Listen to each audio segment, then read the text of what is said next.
নমস্কার বন্ধুরা, আমি ঋত্বিক আর আমাদের চ্যানেল ভবিষ্যৎ দৃষ্টিতে সকলকে স্বাগত জানাই। চন্দ্রের সাথে বিভিন্ন গ্রহের সংযোগ নিয়ে যে সিরিজটি শুরু করেছিলাম, আজকের পর্বে আমরা আলোচনা করব চন্দ্র ও শনির সংযোগ।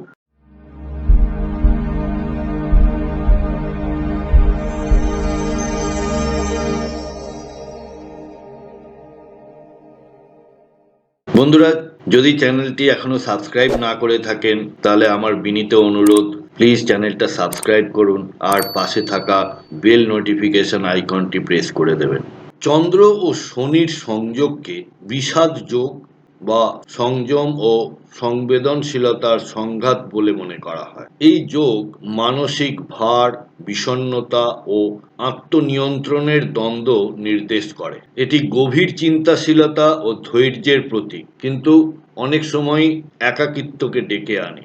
আমরা একবার দেখে নিই চন্দ্র ও শনির স্বভাবগুলি বা কারকতাগুলি কি কি। চন্দ্র মন, আবেগ, মা ও সংবেদনশীলতা। শনি হলেন দায়িত্ব, শৃঙ্খলা, সীমাবদ্ধতা এবং ধৈর্যের প্রতীক। তাই যখন একত্র হন তখন জাতক হন সংবেদনশীল কিন্তু আত্মসংযমী ও গম্ভীর স্বভাবের। প্রথমে দেখে নিই চন্দ্র শনি যোগের ভালো দিক। ধৈর্য ও সহনশীলতা, দার্শনিক মনোভাব এবং গভীর চিন্তা শক্তি, কঠিন পরিস্থিতিতে আবেগ নিয়ন্ত্রণে রাখা এবং সমাজসেবামূলক বা বিচার সংক্রান্ত কাজে সফলতা।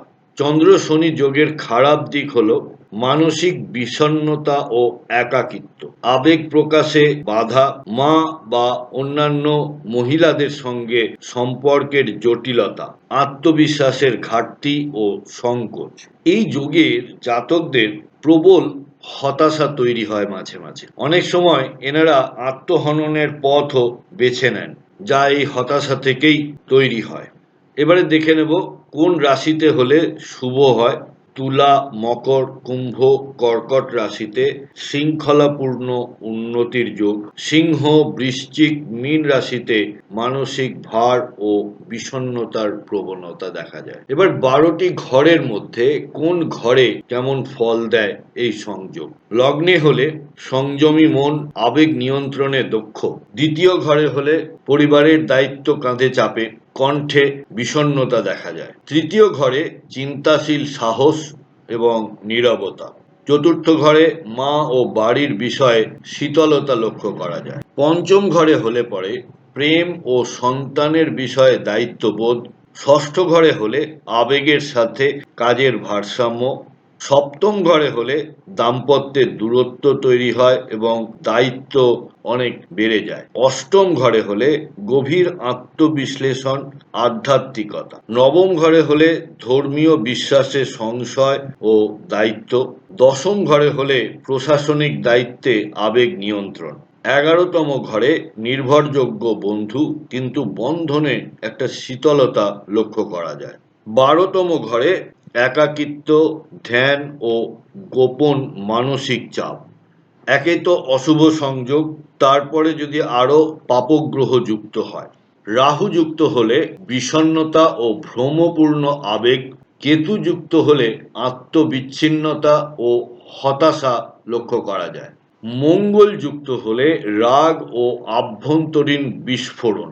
তবে এই যোগে মঙ্গলের যোগ অনেক সময় ব্যালেন্স করে থাকে, অর্থাৎ যে হতাশা চন্দ্র এবং শনির জন্য তৈরি হয় সেখানে যদি মঙ্গল অবস্থান করে, অনেক জাতকের ক্ষেত্রে লক্ষ্য করা গেছে যে সেই হতাশা অনেকটা কেটে যায়। বুধ যুক্ত হলে মানসিক দ্বন্দ্ব ও বিশ্লেষণ অতিরিক্ততা।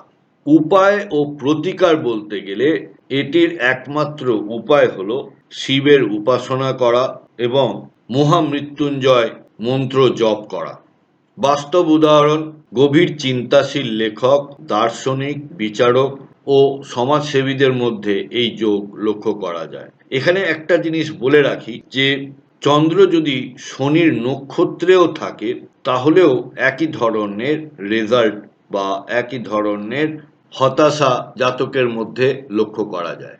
বন্ধুরা, ভিডিওর কন্টেন্ট যদি ভালো লাগে তাহলে অবশ্যই একটা লাইক করবেন আর আত্মীয় স্বজন বন্ধু বান্ধব সকলের সাথে শেয়ার করবেন। যদি আপনাদের ভিডিওর ব্যাপারে কোনো সাজেশন থাকে বা কিছু জিজ্ঞাস্য থাকে অর্থাৎ প্রশ্ন থাকে, তাহলে অবশ্যই আমাকে কমেন্ট বক্সে লিখে জানাবেন। আজকে এই পর্যন্তই, সাথে থাকার জন্য অনেক ধন্যবাদ।